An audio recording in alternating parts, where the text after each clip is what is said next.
This is Carrie, and we are the founders of A Natural Shift. And this is our regular scheduled time to be with you Wednesdays at 12:30.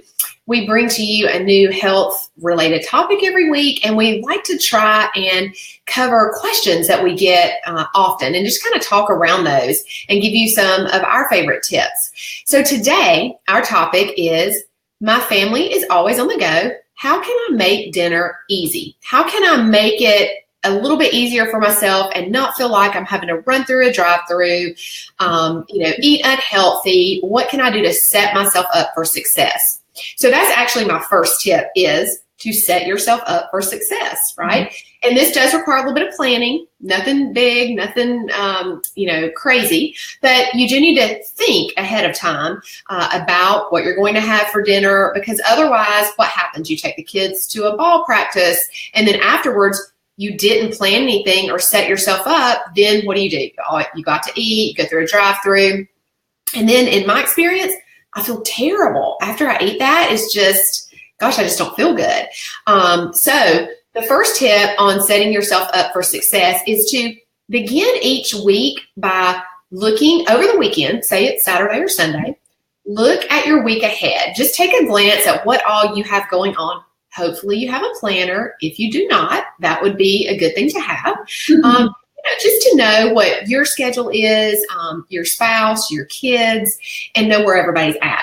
This is going to allow you to know, okay, what nights do I have time to make dinner? And what nights am I going to have something prepped ahead of time? Mm-hmm. So just kind of have that in your mind so that you'll know how much prep ahead you actually need to do for the week. The second thing that I love to do is, if I'm going to be able to cook that night, I like to set out my proteins, whatever meat we're going to have. There usually is a meat involved. I like to set that out from the freezer into the refrigerator the night before. So then I'm not having to worry about coming home to a frozen piece of meat that I've got to thaw out. Now, I will tell you a tip on that. If that happens to you, the best thing and the quickest and easiest way to thaw that out is to put it in a sink of cold water. So you fill the sink with cold water. You put your frozen meat in that, obviously covered, wrapped in the wrapping, and you put it in there. And then about every 20 minutes, you change out the water. And you always use cold water. You don't use hot, because it starts to actually cook the meat, and that's not what you want to do. Mm-hmm. But the first time I did this years ago, I heard this tip somewhere else, and I thought, that's really going to work. Totally, it works. I do it all the time. I mean, honestly, I'm not always the best at remembering to set my protein. How long do you think on average to unthaw something? Well, they say to change the water every 20 minutes, but honestly, I usually only leave it 20 to 30 minutes. Like if I know that it's about to be done, and I'll just kind of, reach my hand in there and like press on it and see if it's still frozen. Now, it does depend on obviously how thick the meat is. Like a whole chicken, for instance, is going to take a lot longer than some chicken breast, things like that. So chicken breasts that are pretty thin, I would say 20 to 30 minutes you can thaw them out. Yeah. So that, in case you forget to put your proteins in the fridge overnight, but you're one step ahead if you can remember that. The next tip I have for you is to set your kitchen up for whatever meal you're going to prepare. So for instance, let me just give you an example. This is something that I would do in the morning when the kids are eating breakfast and I'm kind of getting lunches and things together. This would be a good time to do that, or even the night before. So last night I had 2 classes to teach, and I came home between the classes, and I knew that I wanted to set myself up for, when the class was over, to be able to make my spaghetti. That's what we had last night. So I went ahead, I filled the pot with water, I set it on the stove, I had my other skillet that I was, going to brown the meat in. I had my spaghetti sauce, my noodle, I had everything laid out so that then it takes no time to put it together. So you're really kind of breaking up your steps into little small increments so it doesn't feel so like overwhelming, like, oh, I got to go home and make this meal. No, you set yourself up for success. Sit your pots and pans out. Like that's one less thing that you have to do. And it does save you a lot of time. The other thing about that is it makes it more of a non-negotiable. Like you've got all this stuff set out, like, are you really just going to put it away and then go out to eat? Like, heck no. You want to just go ahead and, you worked ahead. So, you want to do that. And then the next tip would be to prep if you have your meals planned out for the week, which is what I would encourage over the weekend when you look at your schedule, any kind of, if you're going to make something that requires chopped onions or chopped peppers, just go ahead and knock that out. Like, get them chopped, put them in a little baggie or a glass bowl or something like that, tuck it in the fridge, and then all you have to do is pull it out when you're ready to make. So if you do these little small steps ahead, it doesn't feel so overwhelming when you have to make the meal. And then next, make eating at home a non-negotiable. So like, set that as a standard. If you're out and about and you're at like a ball practice or you have some event that you have to take your kids to, it is so easy just to go through a drive-through. But if you've set yourself up for success and if everyone knows, hey, we're not eating out, like, it's not negotiable, we're going home, and maybe even you have your kids and your husband help you make dinner so that it goes a little bit faster, and you don't have to feel stressed out over it. And then one last tip, and then I'll let Carrie share her tips, is to have breakfast night one night and also to have leftover night one night. Those are like 2 nights that we always have.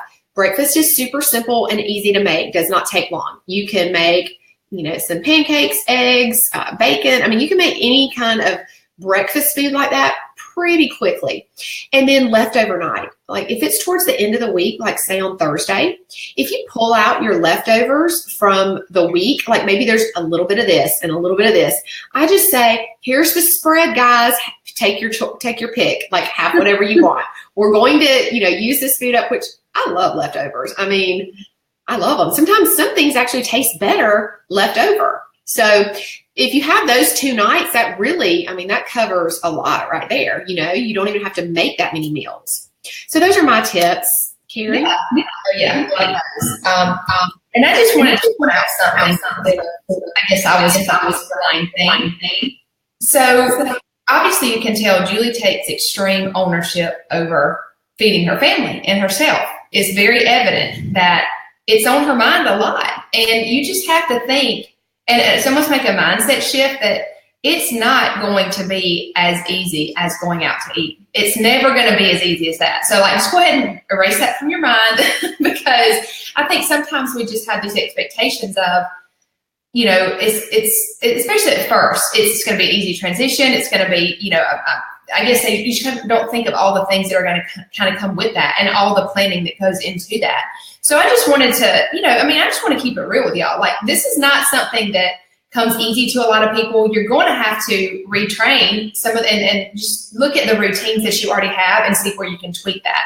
So I feel like that is number one, very important if you want to make a transition to eating more at home and having a healthier life for your family. And you really have to make that a priority because you do have to take ownership of it because let's face it, unless your husband cooks, you're going to be the one in charge of this. So you have to take ownership of that. And a lot of times it seems overwhelming maybe to think about feeding a whole family such as, this way. And maybe you're like, what are my kids going to eat? And they're picky and all that, which we've talked about that before. But it usually starts with you doing that for yourself. And really looking at what you're eating and changing those habits over.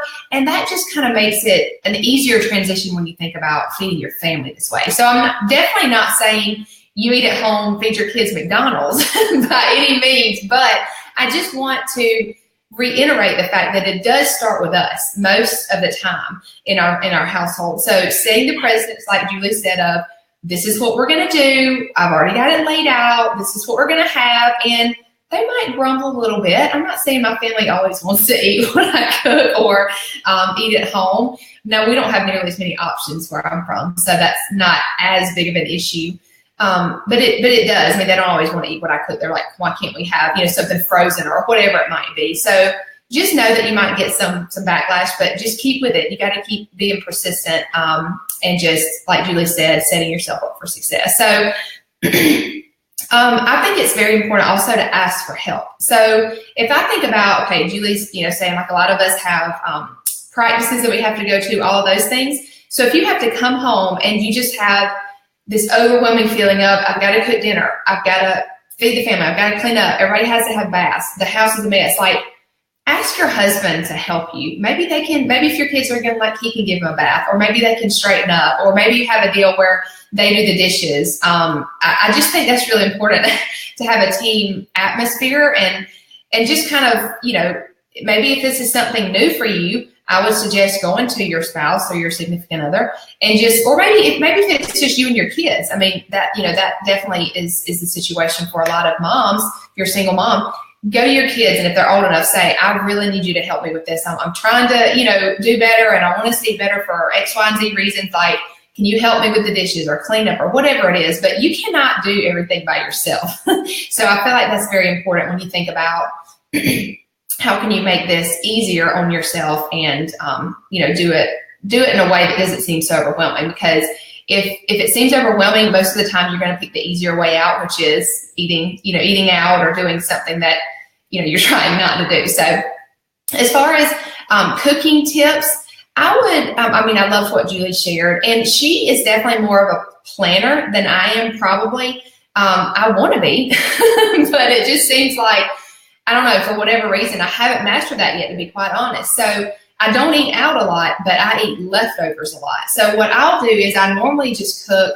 I'll do some prep on the weekend, Saturday and sometimes Sunday afternoon. And then I'll usually cook a bigger meal on Sunday so that I have leftovers. And then I'll cook a meal either Monday or Tuesday so that I have more leftovers. So really, I only cook 2 big meals, a big meal twice a week. So that I have a protein, I have some vegetables that I can kind of use different ways. So I really like to cook things separate so that I can use them in different ways. So let's say if I, cook a whole chicken, then I can use the leftovers in like chicken salad, or I can make fried rice, or I can, whatever it might be, I can reuse that protein. Because if you just think about sometimes, because on average, how many nights a week do you cook like a meal that night, Julie? Probably 3 to 4. No, that would include weekends, because we don't, obviously if we're traveling, we eat out, but, if we're at home, then, we might eat out one night. Sunday nights, we always eat at home, and then usually Friday night. So it usually would be a Saturday night. So, I would just look at your schedule and think, what nights am I going to have more time to prep and cook, and just cook more of those things so you can have more to use during the week. So like whether that's roasting vegetables, like I always roast sweet potatoes whenever I cook something in the oven so that I have those to go. I'll do rice so I can have extra leftover. My kids are in the phase that they love rice. So, I'm not saying that's the healthiest option, but it's definitely anything's better than eating out. So just try to think of things that they like that you can maybe make more of that they can eat, with another meal. Like real extra meat. That's another. Jamie just said that as I was saying it. Oh, okay. You're so smart, Jamie. Love to grill different meats on Sunday and then just add veggies during the week. Yes, that's perfect. I love that too. And don't make it too complicated. Sometimes, we'll get on Pinterest and we'll see all these great meals, but let's be honest, that's not happening in my real life. Like maybe if it's a special occasion, I'll do something like that. But if somebody were to come in and see what we eat, it's nothing really special. Really, it's like a meat and 2 vegetables. So that's just where I'm at in my life. My kids don't like things that are mixed together a lot. So that's just easier on me as well. I just cook, like I said, those sides and then the protein so I can reuse it. Now, a lot of people have asked me about this topic, and they specifically ask about crock pots. I'll be honest, I don't use my crock pot a ton, but I definitely have cooked like a chicken in there. I've cooked like a roast in there, different things like that. I know there's a lot of good recipes to use in your crock pot. So if that's something that you like and you use, that's awesome. I would love to probably try to use it more. For some reason, I don't. Do you use your crock pot a lot? Yeah. Yeah. Okay. I'll answer that, and then I'll ask you what I was going to ask you. So the main things that I cook in it, because to be quite honest, some meat just falls apart, and it's just not good to me if you don't brown it first, and then that's an extra step, right?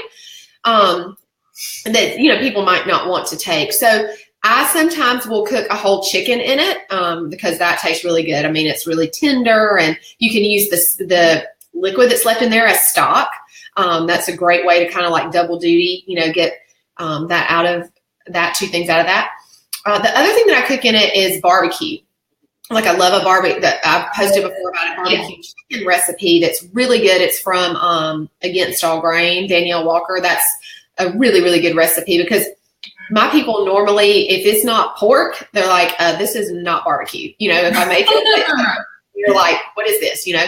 And so I thought I would give that a shot because I've done many over the years that didn't work out, but I was like, oh, I'll try this. They loved it, never even knew it wasn't pork, never, I mean, it's a really good recipe. But if you do want pork, that's another, you know, a big piece of meat like that. But I don't tend to do a lot else in that. Sometimes I might cook chili, but I would always brown the hamburger, you know, the ground beef first. But what I was going to ask you was, are you using, because I don't have an Instant Pot, but you do. Do you use that one? I do. And sometimes, like I told you, I don't necessarily plan quite as much ahead as you. So like, I love that the Instant Pot, you can like put something in there at 3 PM and it'll be done by like 5. You know, it just speeds it up. So what you would like, I've actually put a whole frozen chicken in there and cooked it like on the high function, like a pressure cooker for probably 45 minutes. And it's done. 45 minutes or an hour. So that really, I love it for that. Like I said, because I don't plan as much in that arena. So it really helps me save time. And there's a lot more you can do with it than I do, but I just like it because it's fast. Yes, that's a good tip too, because for people, you know, who do like something quick and don't like to plan ahead, I feel like an Instant Pot. I see people post about them all the time, but I guess because I am a typical planner, that I don't necessarily have that issue. Yeah. And I posted that recipe about the crock pot chicken. Well, it's barbecue, but it's chicken. Yes, thank you. And it's like a whole sandwich. You can do coleslaw with it. So anyway, it's in the comments if you guys want that. And Jamie said crock pot, like add roast and potatoes. It's really, I mean, that's what a lot of people do in a crock pot. So anything that you can find in a crock pot would be great. I just don't have many instances where I use it. So one of the other things that I like to do, 2 more tips. So freeze something in a big batch like spaghetti sauce or, you know, chicken stock. I usually freeze that if I have it left over. Sometimes I've frozen meatballs, meatloaf, different things like that. They're really easy to pull out and put in the oven. So just think about things that you could do in advance like that. Yeah, go ahead, Julie. All right.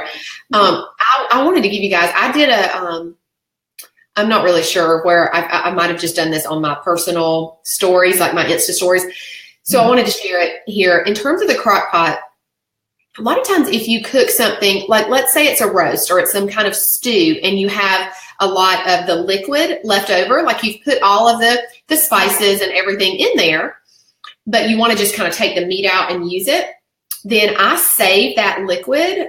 You know, sometimes it's a thicker sauce, but whatever, I save it. And then I freeze it.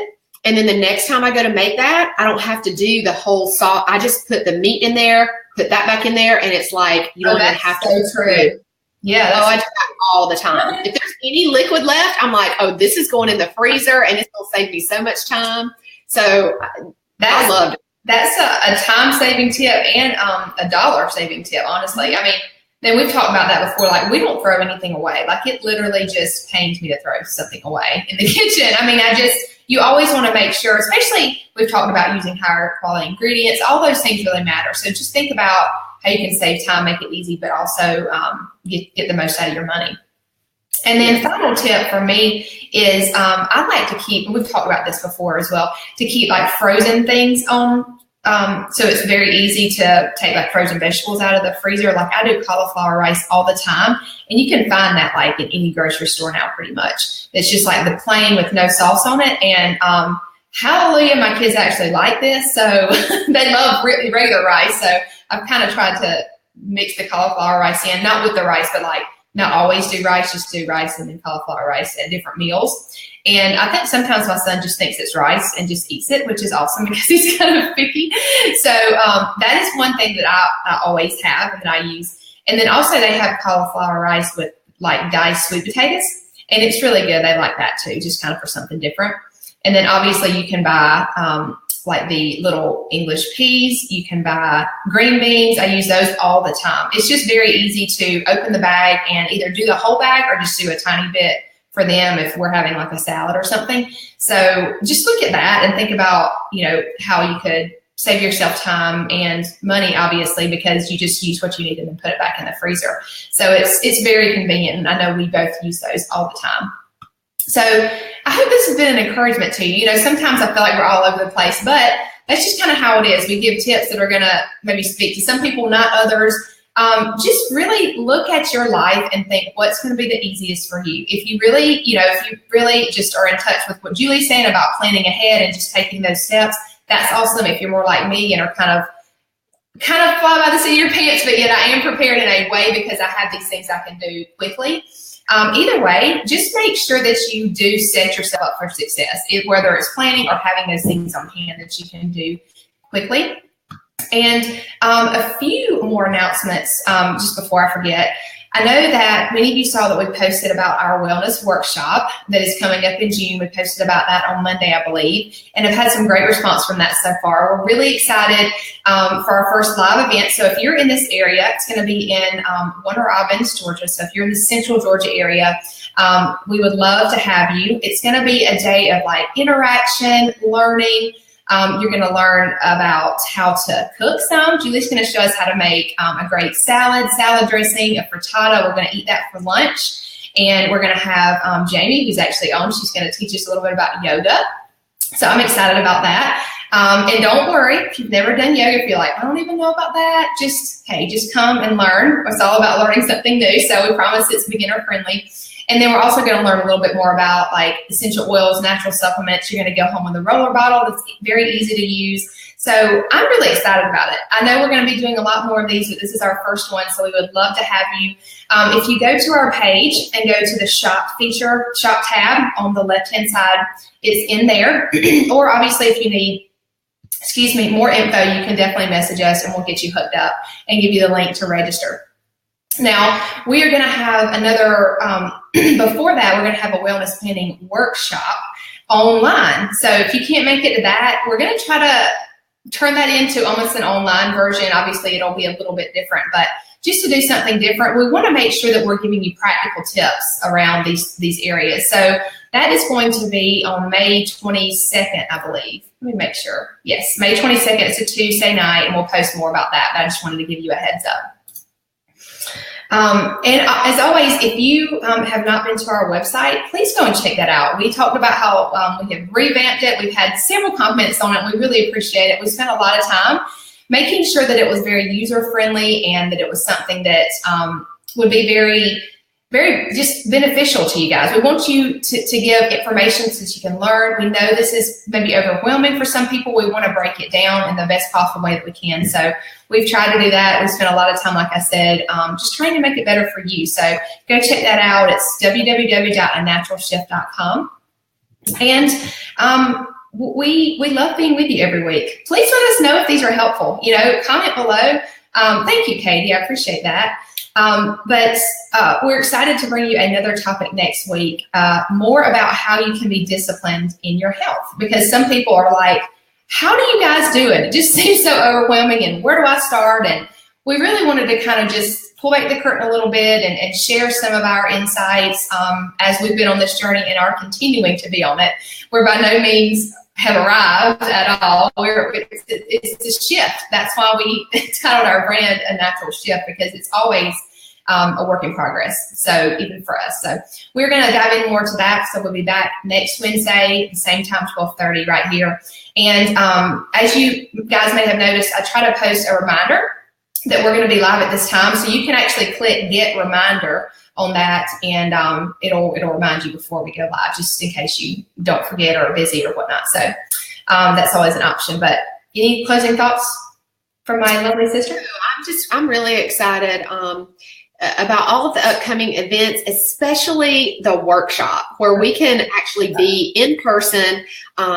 We can experience some tasty food. We can get a yoga class and learn more about natural tools. I mean, like, to me, that's like the best spent day. Oh, I forgot to say it's 9 to 1 on June 2nd. I don't know if I said that, but anyway. we got a really cute location, the farmhouse in Warner Robins, really cute little area. And we're just excited and hope you guys can join us. The space is limited, so we did have to limit the number of people. So I think we'll maybe post that below, the link to register for that if you're interested. And it has a little more details once you click on the link about what the day is going to entail, kind of a breakdown. Right. Yeah. Any questions, please don't hesitate to ask us. And we hope you guys have a great rest of your week. We'll see you next week.